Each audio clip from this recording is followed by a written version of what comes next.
Welcome to the MacLhany Report. I'm Bill MacLhany. On this show, we cover current issues of the day, but always from a viewpoint or perspective rarely aired by the mass media. We hope you'll find it interesting. Since 1989, the world has been told that the Soviet Union collapsed and that, except for several countries, communism is dead and the U.S. won the Cold War. The truth, the reality, is quite the reverse. Everything we have witnessed since 1989 has been a massive and successful, multi-decade-long deception strategy on the part of the KGB, the Soviet secret police. The goal? To deceive the West and achieve the goal of Leninist strategy, a totalitarian world government or international police state. We know this from the evidence provided by Anatolyi Golitsyn, the most important defector from the KGB who came to America in 1961. In 1980, he wrote a book, New Lies for Old, that was published in 1984, which described the disinformation strategy and made specific predictions as to what the KGB would do in subsequent years, such as removing the Berlin Wall, changing the name of the KGB itself and other structures in the Soviet hierarchy, and also the role to be played by Mikhail Gorbachev. An independent analysis of these predictions years later showed that over 94% of them came true by 1991 and since then. That's how we know Golitsyn was telling the truth, and quite correct. Our guest today, who first appeared on this show in 1995, is uniquely qualified to expose this conspiratorial strategy. Based in London, he publishes 10 newsletters and reviews on economic, financial, and political intelligence, including Soviet Analyst. These invaluable periodicals incorporate the understanding of post-1989 events provided by Anatolyi Golitsyn. He's published Golitsyn's second book, Perestroika Deception. He's also published Joseph Douglas's Red Cocaine on the Soviet strategy of using drugs to sabotage the West. And he's published a very important book, the European Union Collective, on the regional world government now in place over both Europe and Britain. I am so happy to welcome back to the MacLhany Report my valuable friend and colleague, Christopher Story. So glad to have you here. Delighted to be here. Now, for those people who are just learning about Anatolyi Golitsyn, we need to emphasize that the understanding he provided about the strategy of which he was a part in the early 1959 to 61 period in forming this strategy in the KGB hierarchy. This multi-decade strategy means that nothing really has changed in the Soviet Union and the other satellite East Bloc communist states that call themselves democratic republics today. Nothing has changed except deception, appearance, and propaganda. And let's go over some examples of that. Don't we have the same KGB-leaden bureaucracy with different names on the doors? Absolutely. The KGB remains the same. It's divided itself into several parts. But this is by no means the first time this has happened. It's happened about 5 or 6 times since 1917. But Golitsyn's great achievement was to make Lenin understandable, because actually all that Golitsyn did in his 2 books, New Lies for Old and the Perestroika Deception, is to explain Lenin's mind. And these people actually are in Lenin's mind. They're out of their own minds and they're in Lenin's mind, which is not a very nice place to be. Also, the system of some 1,700 concentration camps that comprise the Soviet Gulag prison house of territory, with millions and millions of political prisoners. All of those concentration camps are still there, but never discussed by the media, which since 1989 has told us that communism's gone out of business. A few years ago, I was privileged to receive a list of these concentration camps from a very reliable source. And this list contained the actual street addresses, I mean, so to speak, and the locations of these concentration camps. And these included a number of new camps which had been set up under the so-called, quote-unquote, non-communist government of Boris Yeltsin, which in fact was a continuation by other means, which we'll come to. Now, when I published this in Soviet Analyst, I thought this has got to be, a really interesting story. I sent it to the whole of the Western media that I could think of, the English-speaking world. Not a trace, no response at all. However, there have been a number of open references to this, which have appeared almost as if by accident in articles in The Guardian and elsewhere, which, of course, I and others collect. And when you put these things together, you get actually a very interesting picture. There's been no change at all. Okay, not only has there been no change in the Soviet concentration camp system, but in their massive military buildup, their worldwide espionage activities within Western nations, the subversion and sabotage they wage, particularly the area of sabotage called drug trafficking. Basically, in 1961, the Soviets relaunched or launched a long-range strategy, which is what Golitsyn talks about in his two books. I should say, perhaps, that the Communist Party of the Soviet Union has had 4 programs since it started, only 4 party programs. The first was 1903, the second was after the revolution, 1917.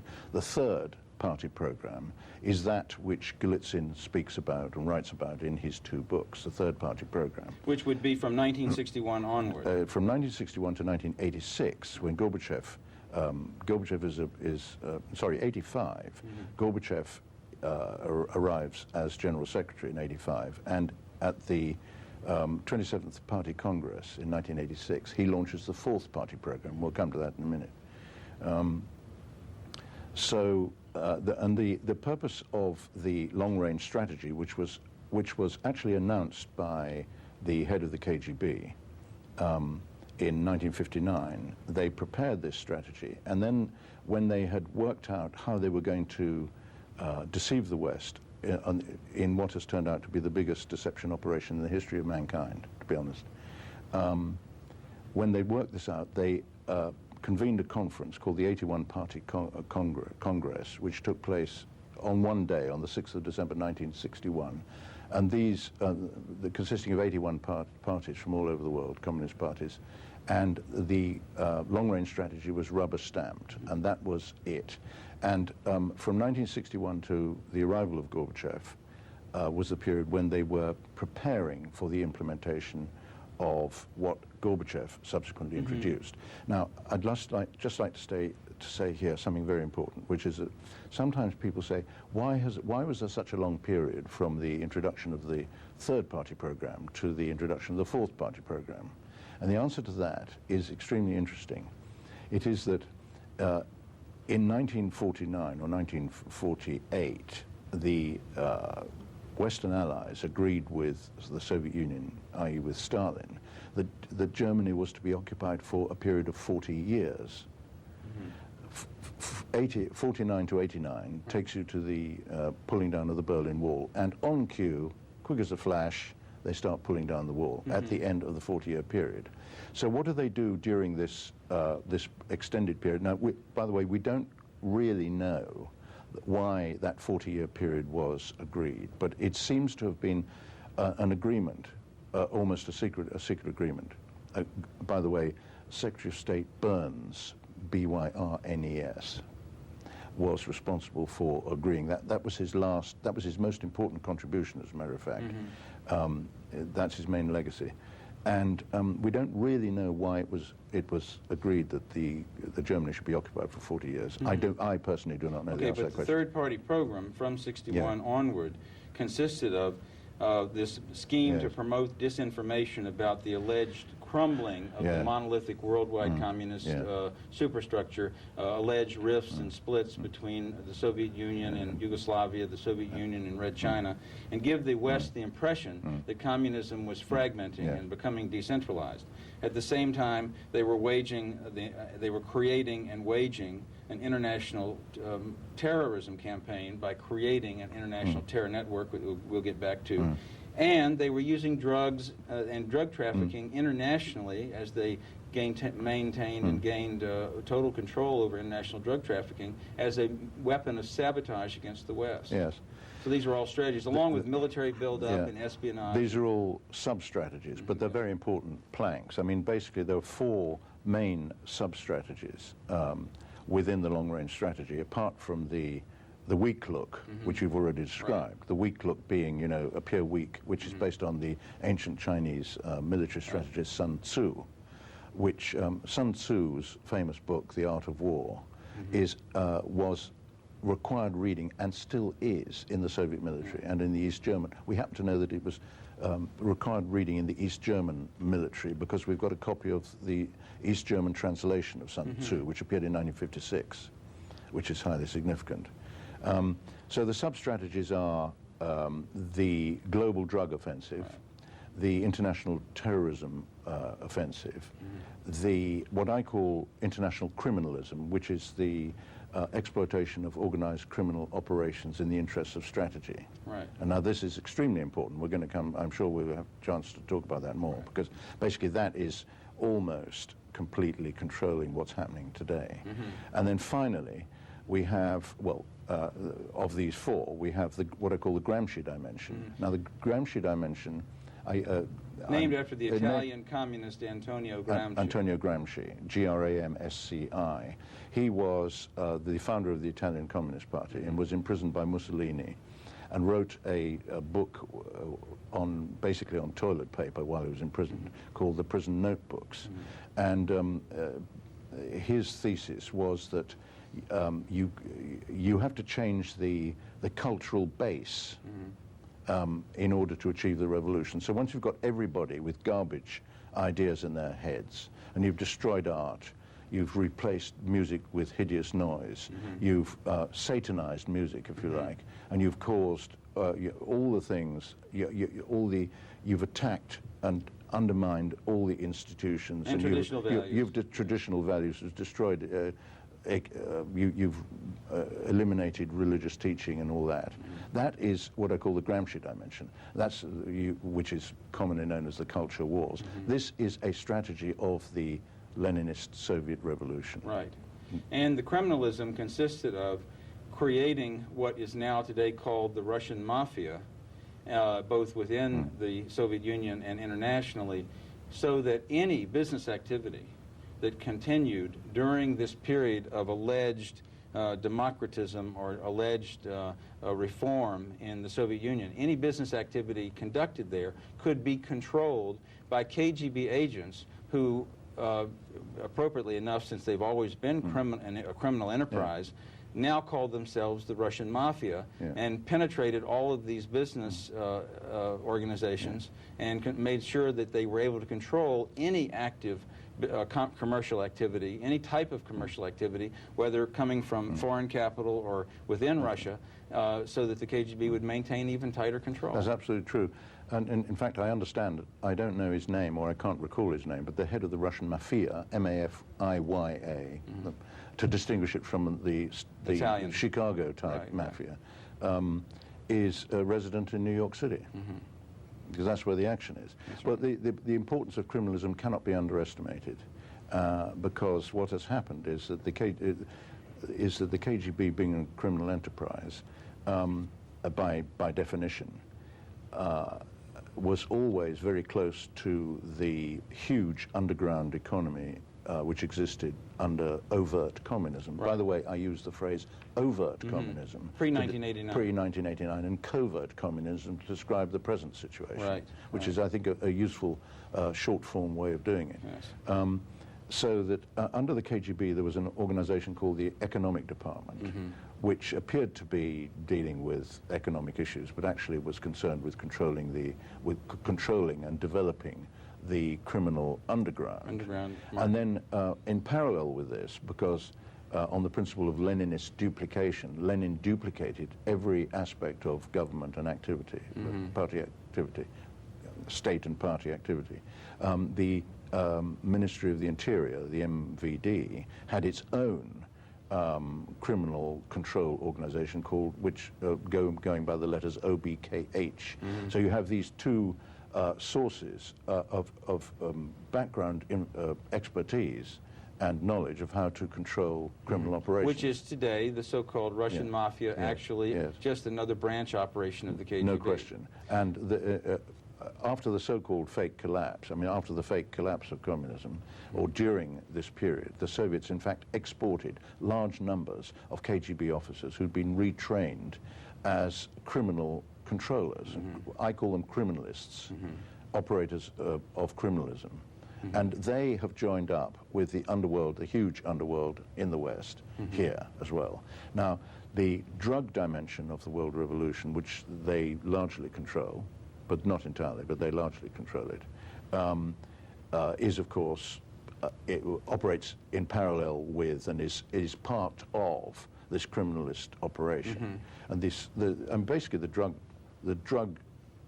international drug trafficking elements that they control must finance the world revolution. But it has another very important point, rationale, which is that because the proceeds of drug operations have to be banked, they have their own bankers. Now, we know from Joe Douglas's book, which I was privileged to edit and publish, Red Cocaine, that, which is based on the debriefing of a very senior Czech defector called General Jan Šejna. We know that Šejna was actually the highest official in the Czech Communist Party. He was the secretary overseeing everything, and he was responsible for making the administrative arrangements for delegations of bankers who were coming to Czechoslovakia in the second part of the 60s to be selected by the Czechs, who were acting as cutouts for the Soviets. Although there were senior Soviet officials present at these selection meetings, they actually chose the bankers who were going to launder the proceeds of their drug operations, because they knew that these would become so massive. Now, I'm not saying that the Soviets are totally in control, but the extent of their operations is huge, and in the Western Hemisphere, by the way, it's controlled by the Americas Department of the Cuban Communist Party. So this, and internationally, this was a combination of Soviet military intelligence, the GRU, because it is sabotage against the West, and also through the Soviet Union's control of the Red Chinese dictatorship, because Red China has been a principal grower of heroin and supplier of heroin worldwide too. So they have two bases of operations. Yeah, well, there are more, because there are others as well. But basically what happened was that after 1949, the Soviets watched the Chinese, because Mao Zedong used drugs against his own people. And then after the revolution, the Chinese communists exported their drug trafficking as an element of their own operations. The Soviets watched this, and then they set up their own separate international drug offensive. And in the course of doing this, they tried to penetrate those rings, those groups of drug operators that they could. And where they couldn't succeed to actually break in, they formed their own and replaced them, basically. And in Colombia, of course, through the Americas Department of the Cuban Communist Party, they control what's going on in Colombia. No question. So this organized criminalism, as an activity on the part of the KGB since 1961, is the Russian mafia and controls any business activity that we hear about as examples of alleged free enterprise breaking out in the so-called New Russia and the satellite nations. That's almost entirely true. I mean, what we have in these countries is what Lenin called state capitalism, which I now have renamed state-controlled capitalism. Yes. Which means that it appears to the West as though these enterprises are entirely freestanding, and they've got shareholders, and they have managing directors, and they've even got in Moscow large office blocks like Gazprom, but they are in fact entirely controlled by the state, the revolution, but through the intelligence services. Yeah, and that's a deception and a performance very similar to the performance of political democratism, where we see alleged rival parties and rival candidates taking part in elections in the so-called New Russia and the new satellite nations, when actually all of these parties are controlled by KGB personnel, and it is a performance for the American public to watch on CNN and through other parts of the media. A major part of this strategy since 1961 has consisted of building slowly and installing a very dictatorial regional world government over all of Europe on top of the existing socialist bureaucracies that are in the governments of each of these countries, over all of Europe, and now sadly also Britain, in the form of the European Union. And this constitutes an accomplishment of Leninist strategy as predicted by Golitsyn. And of course, while the KGB had infiltrated all the European governments and the British government, as they had infiltrated the American CIA and other parts of the United States government, in addition to that, the current treaty arrangements between the European Union based in Brussels and the new Russia mean that there's even further, tighter Soviet and KGB control over the foreign policy of this new globalist regional government that controls Russia, that controls Europe, and controls Britain. I don't disagree with any of that. One of the important things that Golitsyn teaches us in the Perestroika Deception is that it doesn't matter who wins an election, the communists always win. Now, the reason for that is that every single political activist you see on the Moscow stage, if you can be bothered to see what's going on, because, by the way, the TV cameras are only focused on Moscow. Right. You never see what's going on in Leningrad or in Tbilisi or in Alma-Ata or anywhere else, only Moscow. That's where the controls take place, because all the other so-called, you know, free republics now, they're controlled, of course. These republics, you know, they're still Stalinist states, almost entirely. There's hardly any, I don't think there are any exceptions to that. But this business of controlling all the political parties and allowing them to adopt different names, you know, this was a conscious policy which was laid down by Gorbachev and Yeltsin at the 28th Party Congress in July 1990.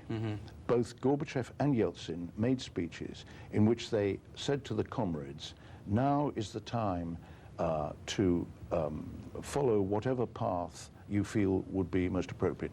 In a nutshell, that's what they said. We have the two quotes in my book, the European Union Collective. So that's what I call democratism, which is the creation and maintenance of the illusion of democracy. Now, that pattern is being implemented in the European Union because by various means, almost all the participants, even at national level, in the political process, are selected for the job or are, you know, appointed or are chosen. Now, it's quite difficult to explain this, but in Britain, there's an extremely lethal piece of legislation which requires all political parties to register at a central registration point.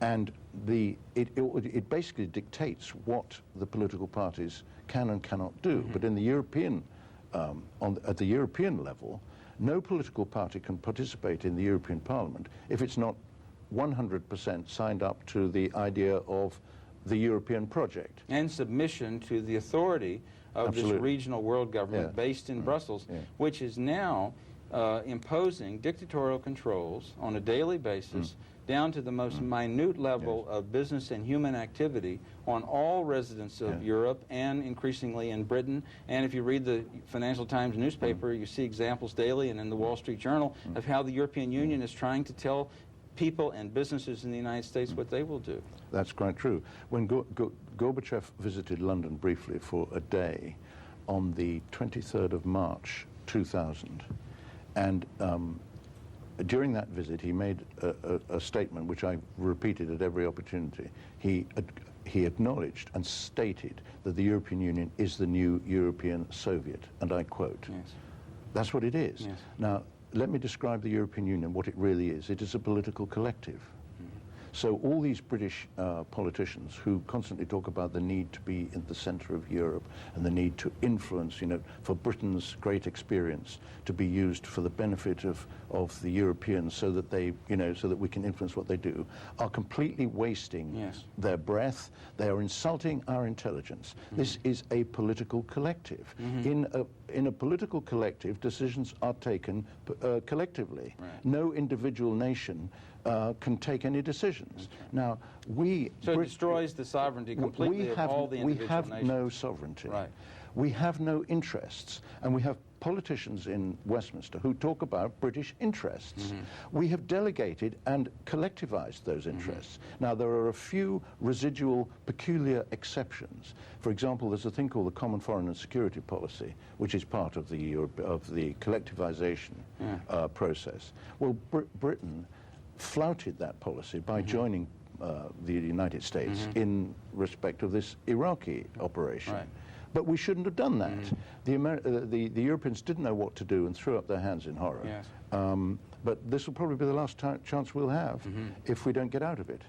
So Gorbachev's purpose, and it's so interesting that Golitsyn describes Gorbachev in the book he wrote in 1980 before anyone had heard of him, describes his role, describes the character that he would play on the stage of this deception, describes him, and his purpose obviously was to go from the third-party program of 1961 to about 1985, and in 1985 start the idea that the Stalinist model was over with and that there was going to be this new reform system. Christopher, I knew we could just barely get into the subject matter thus far, but we're going to do another show on related topics, recent topics. I want to thank you so much for being with me today, and if you're interested in learning more about what we've discussed and being able to examine the background information so you can learn about this massive and successful Soviet disinformation strategy, please contact us at the phone number or address given at the end of the program, and we'll get you that information. This is Bill MacLhany for the MacLhany Report, thanking you for being with us today.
Welcome to the MacLhany Report. I'm Bill MacLhany.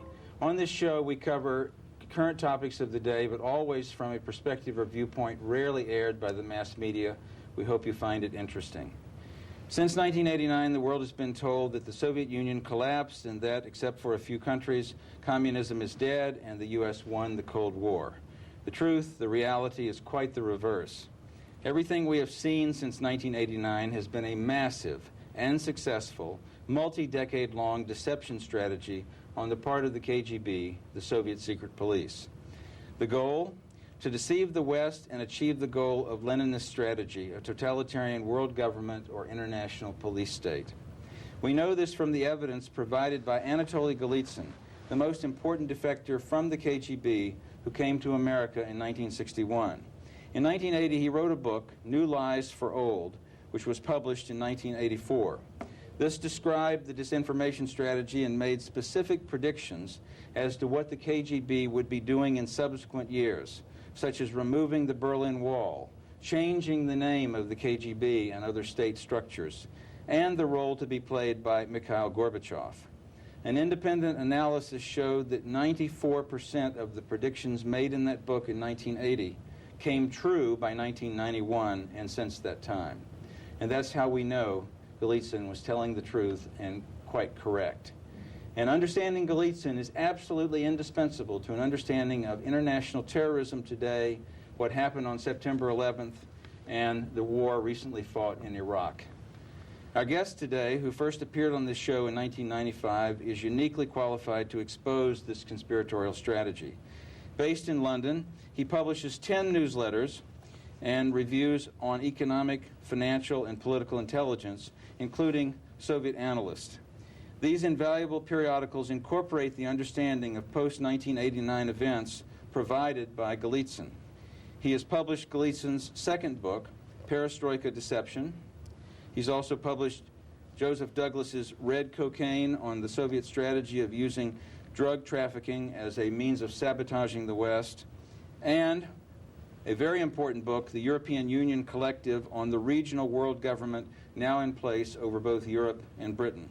I am so happy to welcome back to the MacLhany Report my good friend and colleague, Christopher Story.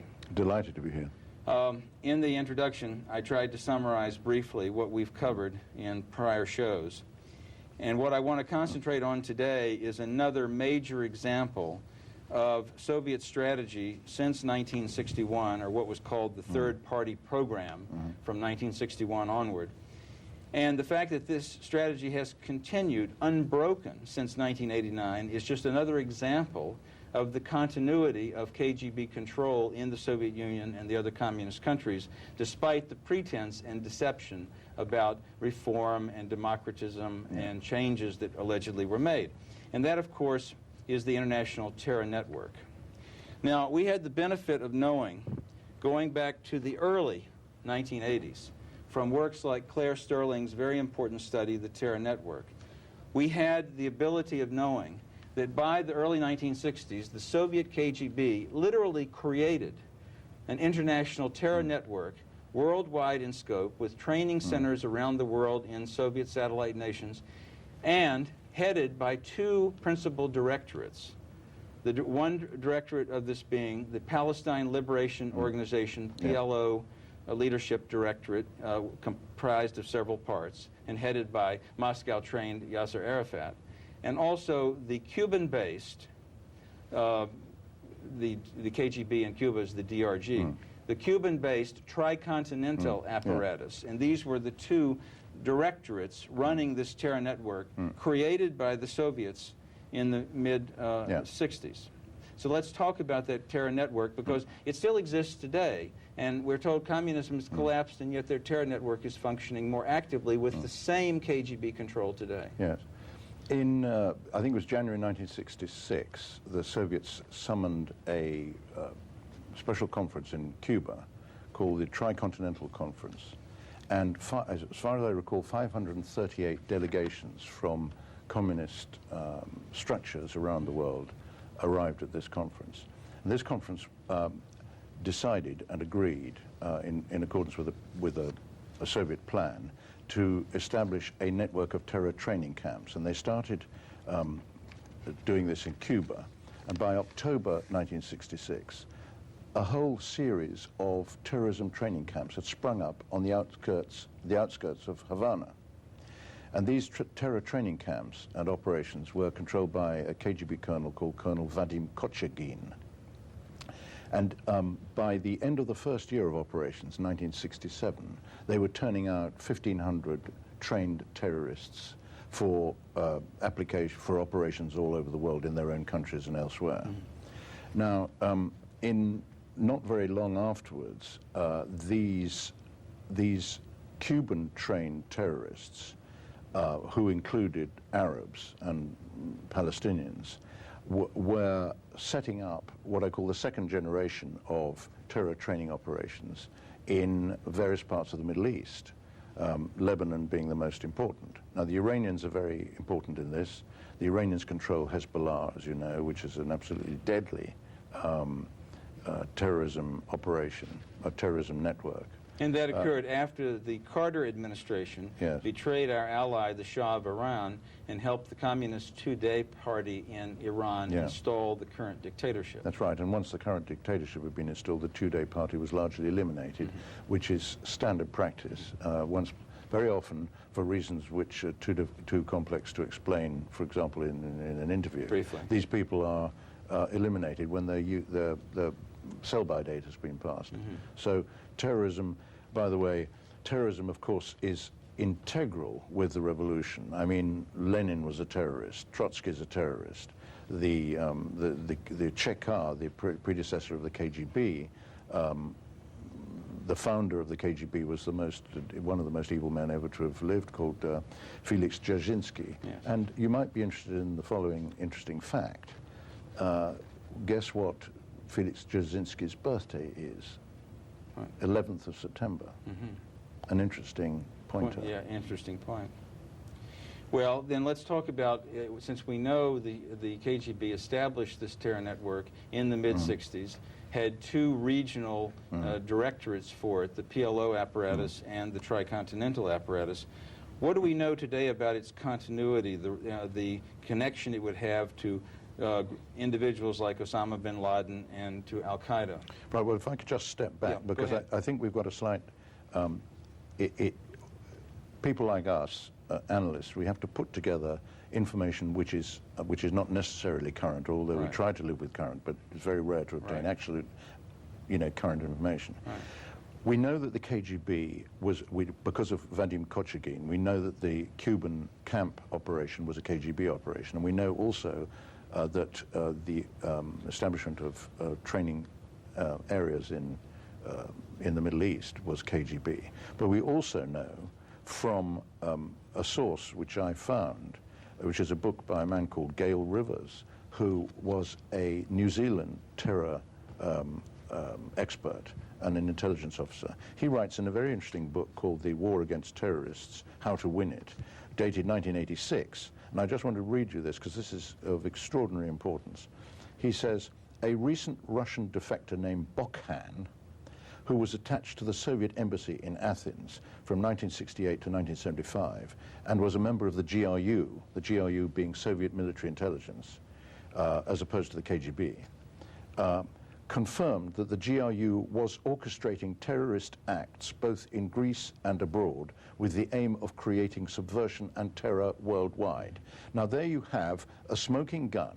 This has been in the public domain, this book, since 1986. This is a highly, Gail Rivers, a New Zealander trained in the special forces, says in the flap, is an articulate man of high principle who has risked his life many times in the counter-terrorist war on 5 continents.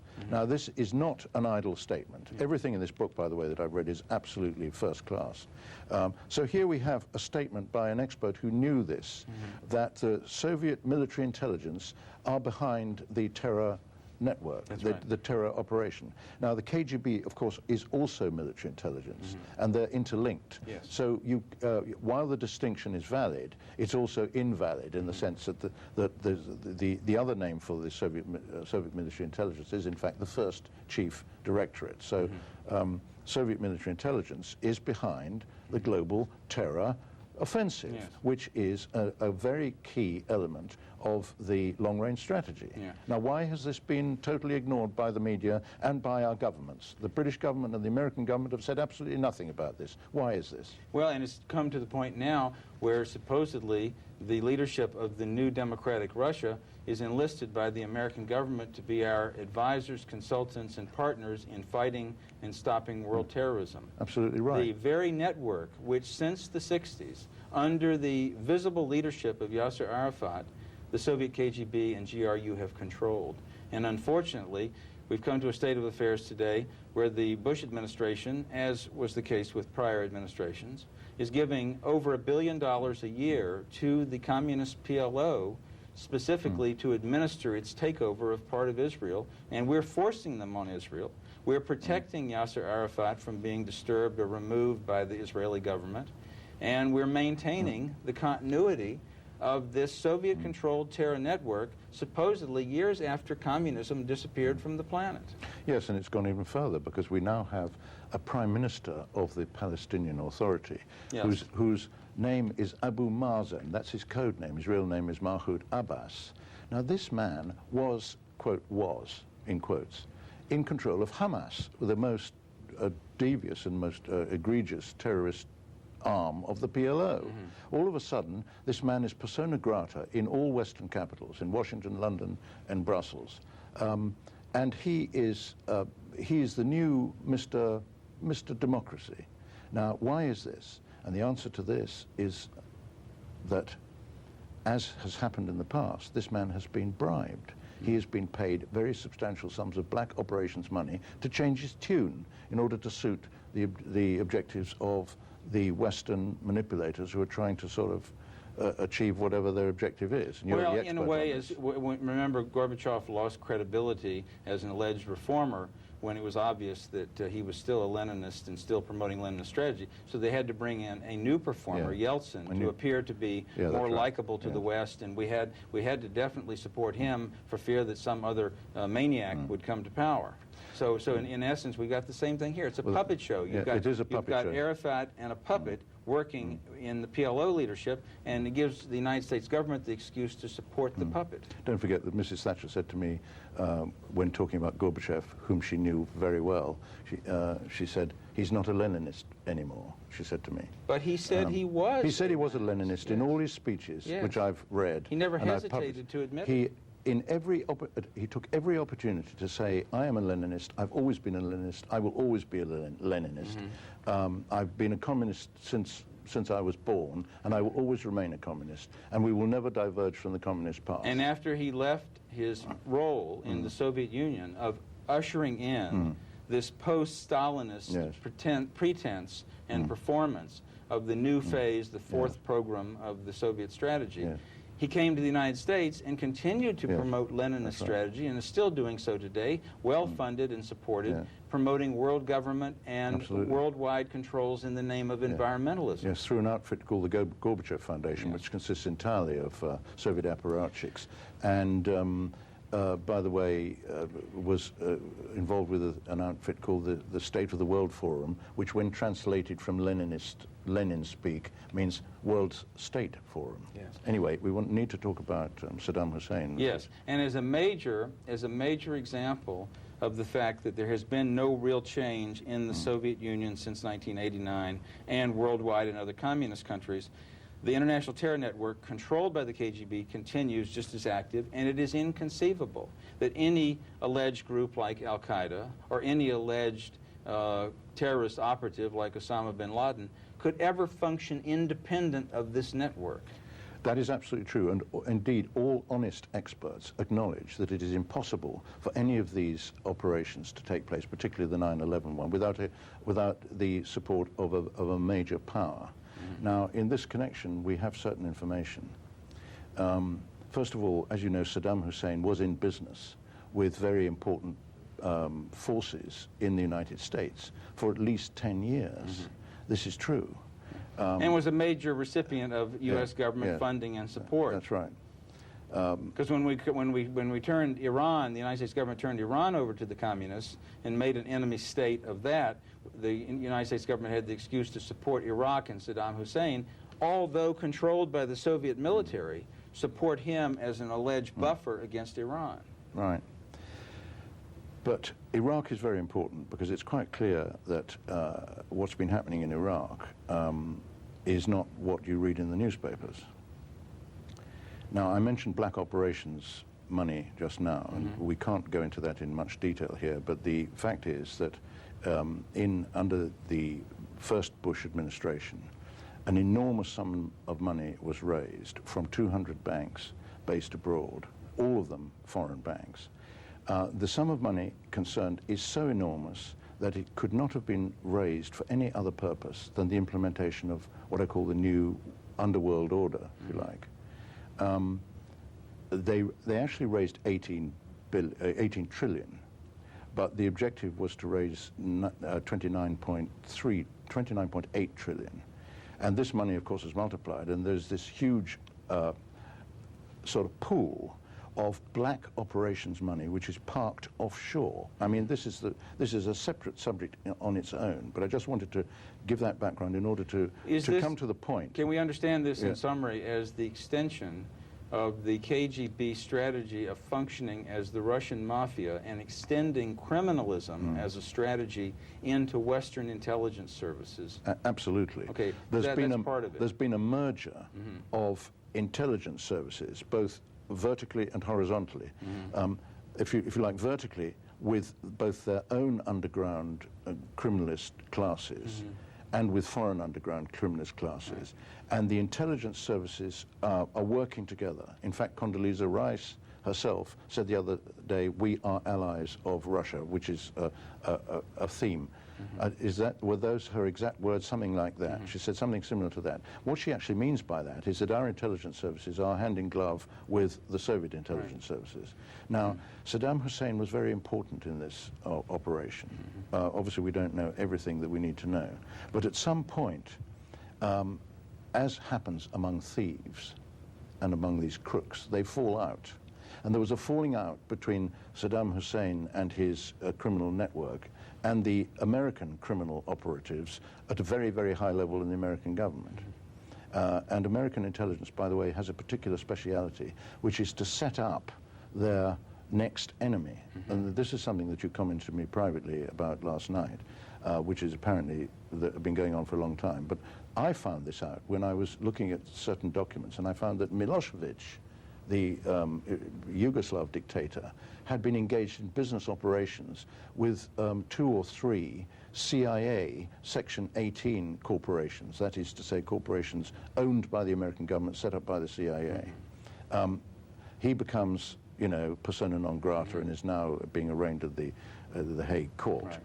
Exactly the same thing, in so many words, has happened to Saddam Hussein. Who was, though, in terms of, he was supported by the American government, but his infrastructure and military power and installations were all provided by the Soviet military, by Soviet military intelligence. And the Soviet military intelligence would not be creating his military garrison state on a charitable basis without controlling him as a captive puppet. Yeah, that's right.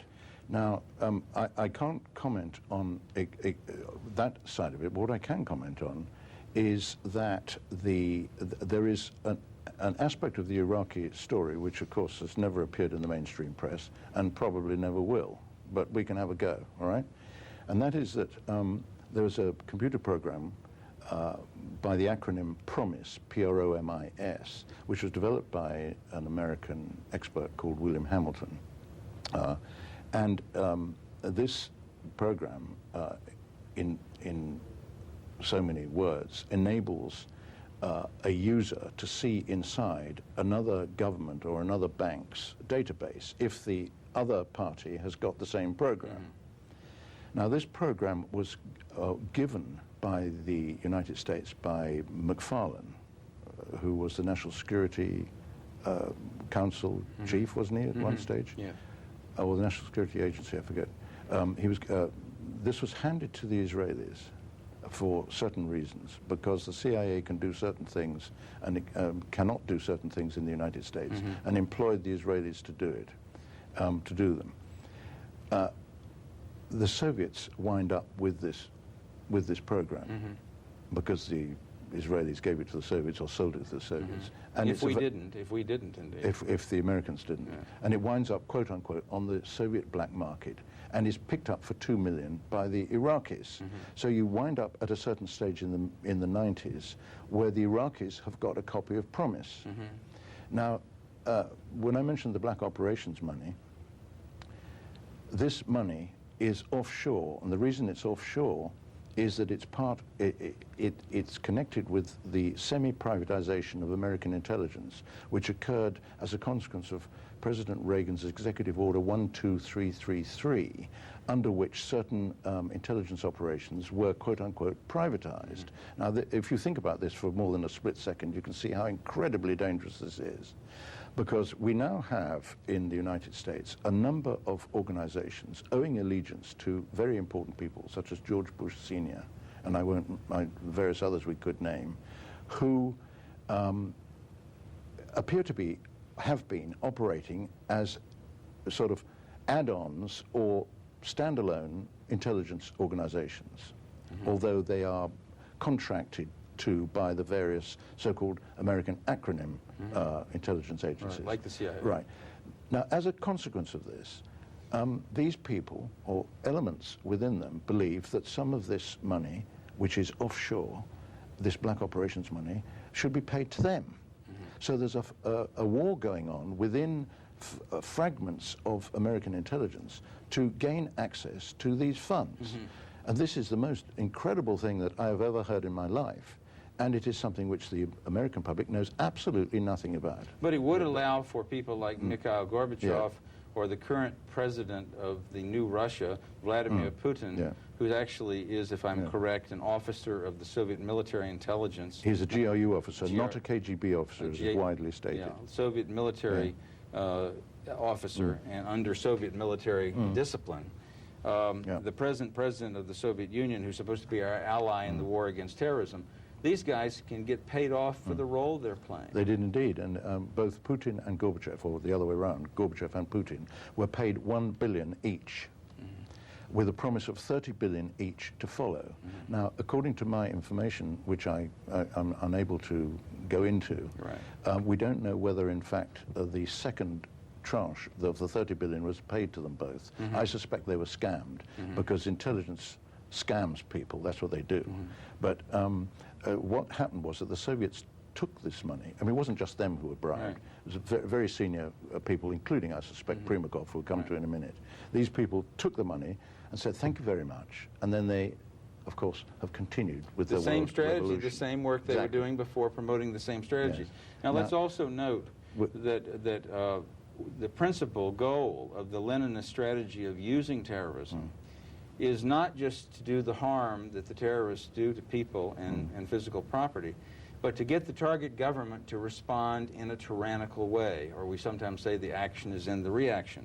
As a consequence to this, we have this huge, enormous, draconian new bureaucracy in the United States, the Department of Homeland Security, which has now tremendously invasive controls that violate individual rights of our citizens in the name of fighting terrorism, and recently passed Patriot Act legislation, which will eventually provide for the same kind of internal passports or identification papers that were used in the Soviet Union. And you have in Europe these European arrest warrants coming that would enable the European Union to arrest citizens without any recourse to civil liberties within all of Europe and Britain. Yeah, well, I'm very likely to be arrested. I mean, because criticism of the European Union is xenophobia, right? Under the specially designated crimes within this particular program. But you mentioned Primakov, and this is very appropriate because Primakov has recently been appointed as a special consultant to the Department of Homeland Security. Now, Yevgeny Primakov is the architect of Middle East terror. He's the key architect. The key architect and controller of the communist, the KGB terror network, PLO directorate. That's correct. And he's our new American government's consultant on fighting terrorism. Now, I published this story recently, and I had it from 3 separate sources who were not connected, all right? I've had a lot of emails saying, where did you get this information? And people saying, trawling the internet, saying that they've been looking for this information, and they can't find any source except Soviet analysts. Well, I stand by my story, right? And in this issue, I just would like to read this. Primakov, this is what I wrote. On being appointed, in a recent interview, Primakov said amid cynical laughter that he couldn't wait to join the Pay Corps. And that a large number of former, I always put former in apostrophes, of course, former KGB generals and colonels were lining up to join the rush to be signed up for the American official payroll. Yes. To fight terrorism. To fight terrorism, which the Soviets are themselves responsible for. Directly continuing to direct and coordinate. Correct. And unfortunately, the American government, principally through $1 billion given by the Bush administration to the PLO portion of the directorate, is funding and financing. And yet the American government's response to terrorism is to impose such dictatorial garrison state controls on American citizens that fingernail files can be confiscated from people at airports, something that Adolf Hitler didn't even dream about doing. Well, that may be true. But Once again, Christopher, we barely scratched the surface. I just want to thank you so much for being with us today and hope it'll be an impetus for our viewers to research this and look into it more. If you're interested in what you heard today, would like to know more of the background and read more about it, have access to these sources, it's very important that you do. Please contact us at the phone number and address given at the end of the program. We'll make sure you have access to them. Thank you so much. This is Bill MacLhany for the MacLhany Report. Thank you for joining us today.